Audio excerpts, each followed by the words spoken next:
अरे भाई लोग, क्या हाल चाल। स्वागत है आपका एक और नए वीडियो में।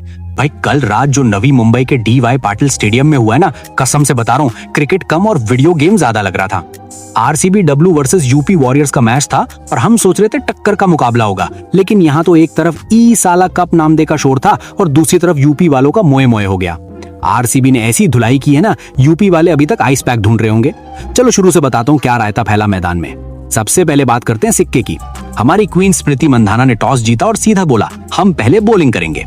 यूपी वॉरियर्स की कैप्टन मैग लेनिंग बेचारी सोच रही थी कि चलो पहले बैटिंग करके बड़ा स्कोर बनाएंगे, लेकिन उनको क्या पता था कि उनकी किस्मत में बैटिंग नहीं, बस आना और जाना लिखा है।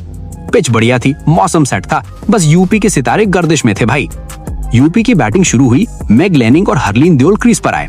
भाई शुरू में तो ऐसा लग रहा था टेस्ट मैच चल रहा है। लॉरेन बेल ने ऐसी टाइट बॉलिंग की, बॉल हिल रही थी और यूपी वाले बस टुक टुक कर रहे थे। पावर प्ले का फायदा उठाना तो दूर, इनके बैट से बॉल टच होने को राजी नहीं थी। फैंस सोच रहे थे मारो भाई, कुछ तो मारो, पर वहां तो अलग ही सस्पेंस मूवी चल रही थी। चौथे ओवर में फाइनली आरसीबी को पहली सफलता मिली। हरलीन देओल बेचारी प्रेशर में आ गई, सोचा एक शॉट लगा लूं, पर लॉरेन बेल की बॉल पर सीधा कैच थमा बैठी। 21 रन पर पहला विकेट गिरा। यहाँ तक तो सब ठीक था, लग रहा था चलो एक विकेट गिरा है, अभी लेनिंग है, संभाल लेगी। लेकिन भाई असली पिक्चर तो अब शुरू होने वाली थी। फिर आई हमारी देसी गर्ल श्रेयंका पाटिल। भाई इस लड़की ने जो बॉल घुमाई है ना, मजा आ गया। 7वें ओवर में पहले लेनिंग को चलता किया। लेनिंग सेट होने की कोशिश कर रही थी, पर श्रेयंका ने कहा दीदी आज नहीं, सीधा कैच राधा यादव के हाथ में। यूपी के फैंस का दिल टूटना शुरू हो गया था, पर उन्हें नहीं पता था कि अगले 10 मिनट में उनका पूरा सिस्टम हैंग होने वाला। भाई 8वें ओवर तक तो मैदान में आया राम गया राम चल रहा था। वो भी लिचफील्ड आई, 2 शॉट लगाए और वो भी श्रेयंका का शिकार बन गई। फिर अगली ही बॉल पर किरण नवगीरे आई और बिना खाता खोले वापस पवेलियन। मतलब यूपी की बैटिंग ताश के पत्तों की तरह बिखर गई। स्कोरबोर्ड देखकर रोना आ रहा था। 50 रन पर 5 विकेट। ऐसा लग रहा था 100 रन भी नहीं बनेंगे। यूपी का डगआउट सदमे में था। स्टेडियम में आरसीबी के फैंस तो भाई पगला गए थे। हर बॉल पर शोर, हर बॉल पर विकेट।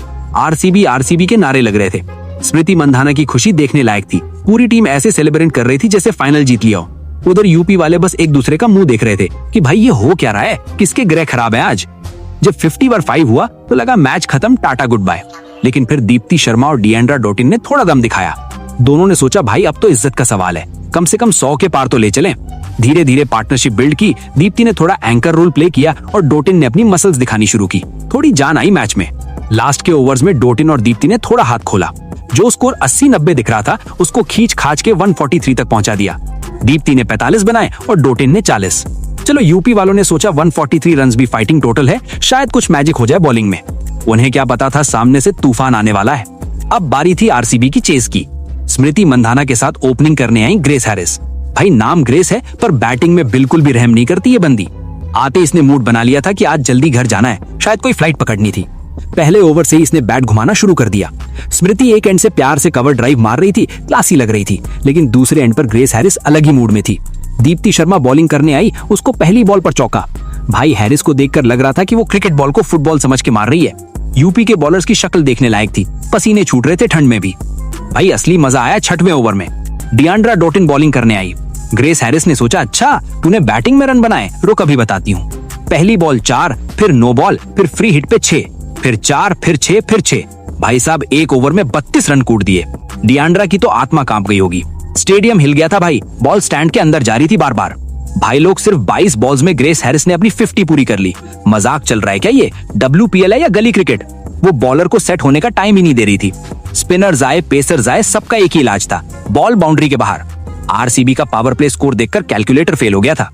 मैग लेनिंग बेचारी फील्ड सेट कर करके थक गई। कभी लॉन्ग ऑन पीछे करती, कभी थर्ड मैन, पर हैरिस जहां मर्जी वहां मार रही थी। सोफी एक्लेस्टन जो दुनिया की नंबर 1 बॉलर मानी जाती है, वो भी आई तो हैरिस ने उसको भी नहीं बख्शा।